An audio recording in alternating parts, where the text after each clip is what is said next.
जैसे ही मैंने मांगने वाले को झट से कुछ पैसे निकाल कर दिया ही था कि पांडे जी ने फौरन कहा, ये फ्रॉड लोग होते हैं, इन्हें जरा देखभाल कर देना चाहिए।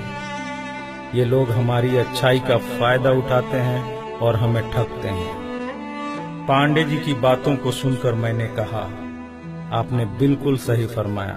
पहले मैं भी ऐसा ही करता था, लेकिन एक वाक़ये ने मेरी दुनिया ही पलट कर रख दिया। रोज की तरह मैं घर से ऑफिस के लिए जा रहा था कि रास्ते में एक शख्स फुटपाथ के किनारे अपना बीमार बच्चा लेटाए हुए उसे हॉस्पिटल ले जाने के लिए भगवान के नाम पर टैक्सी का किराया मांग रहा था।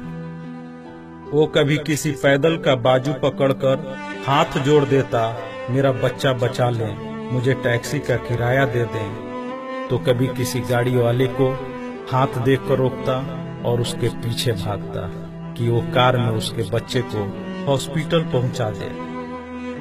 कोई रुकता तो कोई नहीं रुकता, जो भी रुकता वो भी उसे घूर कर देखता और आप वाली सोच सोच कर उसे डांटता, काम करके खाने की नसीहत करता और आगे निकल जाता।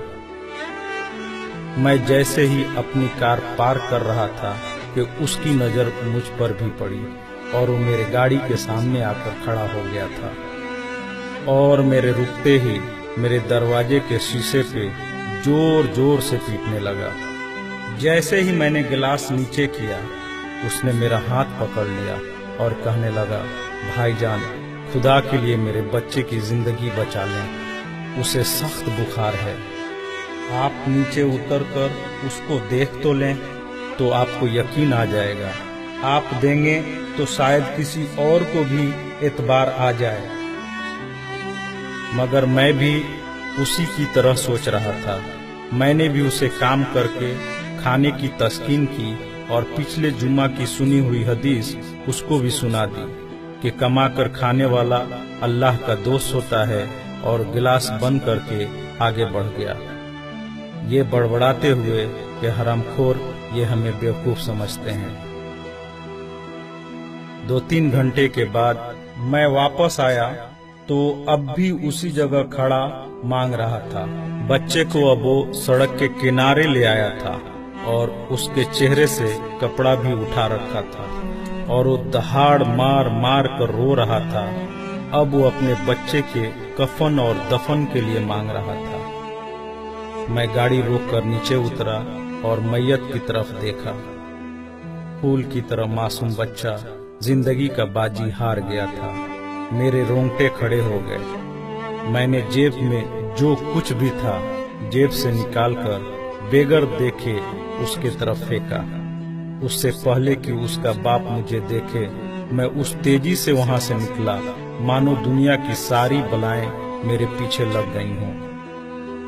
मैं ऑफिस पहुंचा तो मेरा बुरा हाल था, ऐसा कि जैसे मुझे बुखार जकड़ने लगा हो। मेरा काम में मन नहीं लग रहा था। मैंने उस दिन की सारी मीटिंग को कैंसिल कर दिया। मैं भी उसी बच्चे की तरह एड़िया रगड़ रगड़ कर मरना चाहता था। 2-3 दिन के बाद बुखार को तो आराम आ गया, लेकिन मैं जहनी मरीज बन गया था। मुझे लगता था कि मेरी उसी सोच से वो बच्चा मर गया। कुछ दिन गुजरे, मैं ऑफिस में स्टाफ से बात कर रहा था। तब तक रिसेप्शन से आवाज आई, सर आपसे कोई मिलना चाहता है। मैंने पलट कर देखा, सामने उस मरे हुए बच्चे के बाप को देखकर मुझे चक्कर आ गया और मैं पत्थर का बुत बने उसे देख रहा था। तभी उसने अपने जेब में हाथ डालकर कुछ पैसे निकाले और मेरा शुक्रिया अदा करके कहने लगा कि आपके पैसे बड़ी बरकत वाले थे। शायद आपके खुलूस की बरकत थी, फिर मेरे बहुत सारे काम हो गए। सारे खर्चे के बाद कुछ पैसे बच गए और उनमें से कुछ पैसे मैंने उधार लेकर डाले हैं। ये आप कबूल कर लीजिए, बाकी मैं आपको जल्दी वापस कर दूंगा। मैंने पैसे वापस लेने से सख्ती से इनकार कर दिया और मिन्नत करके उसे पैसे रखने को राजी कर लिया। और जैसे ही वो जाने लगा, मैंने उसे रोका और अपनी कंपनी में काम करने के लिए पूछा। वो ऐसे राजी हो गया जैसे उसे काम की ही तलाश थी और किसी ने उसके दिल की बात सुन ली हो। वो बहुत खुश हुआ और अगले ही दिन से मेरी कंपनी में बतौर वॉचमैन काम करने लगा। पांडे जी, मैं आपको उससे मिलवाऊंगा, लेकिन वो कार वाला किस्से का जिक्र उससे मत करना। उसने आज तक नहीं पहचाना कि उसने मेरा भी कार रोककर मुझसे मदद मांगी थी। वो मुझे एक बड़ा ही नेक इंसान समझता है, जिसने उस बच्चे की लाश देखकर अपना सब कुछ निकाल कर दे दिया। पांडे जी, उस दिन के बाद से मैं किसी को खाली हाथ नहीं लौटाता। थोड़ा सा देने से ना वो अमीर होता है और ना मैं गरीब, बस दिल को तसल्ली होती है। और रह गई लूटने की बात, तो पांडे जी हमें कौन नहीं लूटता। कपड़े वाला हमें लूटता है, दवाई वाला हमें लूटता है, सब्जी वाला हमें लूटता है, दूध वाला हमें लूटता है। इतना सा लूटने के बाद अगर कोई हमें खुदा के नाम पे लूट ले, तो शायद मरने के बाद खुदा हमारे गुनाहों को माफ कर दे कि ये बंदा मेरे खातिर मेरे नाम पे लूटता रहा, और शायद हमारी गुनाह बख्श दे।